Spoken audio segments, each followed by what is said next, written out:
છેલ્લા 2-2.5 વર્ષથી ચાલી રહેલી હીરાની મંદી હવે વધુ ઘેરી બની છે। સુરતમાં રત્નકલાકારોની હાલત કફોડી થઈ ગઈ છે, ત્યારે દિવાળી બાદ હજુ પણ ઘણા કારખાના શરૂ થયા નથી। આવા કપરા સંજોગોમાં રત્નકલાકારો આત્મહત્યા કરી રહ્યા હોવાનો વધુ એક કેસ નોંધાયો છે। આર્થિક તંગીથી કંટાળીને ઉધના વિસ્તારમાં રહેતા રત્નકલાકારે તાપી નદીમાં કૂદીને આત્મહત્યા કરી લેતા પરિવાર શોકમાં ગરકાવ થઈ ગયું છે। ઉધના વિસ્તારમાં આવેલા વિજયનગરમાં દીપક ઠાકોર પરિવાર સાથે રહેતો હતો। છેલ્લા 5 વર્ષથી તે રત્નકલાકાર તરીકે કામ કરતો હતો। જો કે હીરાની મંદીમાં તેને દિવાળી બાદ કામ મળતું નહોતું। રોજ કામ શોધવા જતો, પરંતુ સફળતા મળતી નહોતી, જેથી ઘરેથી કામ શોધવા જતો હોવાનું કહીને બ્રિજ ઉપરથી તાપી નદીમાં ઝંપલાવી દીધું હતું। બાદમાં શોધખોળ કરતા તેનો મૃતદેહ મળ્યો હતો। હાલ તેના મૃતદેહને પીએમ માટે મૂકી પોલીસે વધુ તપાસ હાથ ધરી છે। मरने वाले का नाम दीपक अपना अनिकेत दीपक ठाकुर है। दिवाली तक वो डायमंड में नौकरी कर रहा था।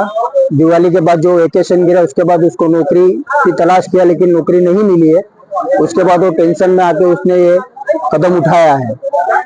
वो जो भी पैसे कमाता था वो घर के मदद रूप होता था, लेकिन अभी घर की परिस्थिति उसकी बहुत खराब है।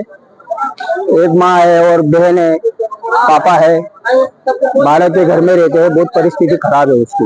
कितने समय में डायमंड में नौकरी करते थे? डायमंड में भी 4-5 साल से नौकरी करते थे। तो अचानक से नौकरी छूट गई, किस तरह से उसको टेंशन रहता था और कैसे उसने आपका किया? उसने घर से बोला मैं जॉब ढूंढने जाता हूँ, नौकरी ढूंढने जाता हूँ। उसके बाद उसका पता ही नहीं चला। 3 दिन के बाद हम कल रात को हमको पता चला क्या कि भाई वो उनकी पहले बाइक मिली, बाइक के बाद उनको मिली, बाइक के बाद उनको डेड भी नहीं मिली। हमको मिला आपको ये क्या बोलते हैं उसको, ब्रिज के पास। किसने उसने सलाह लगाई?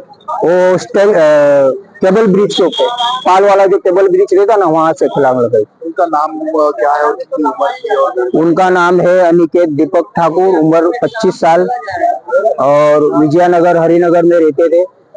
मूल कहाँ के रहवासी और अभी कहाँ रहते हैं? महाराष्ट्र के रहवासी है। अभी कहाँ रहते हैं? विजयनगर हरिनगर में रहते हैं। आपका क्या नाम है? मेरा नाम सुधाकर है। आप उनके कौन? मैं उनका फुआ लगता हूँ।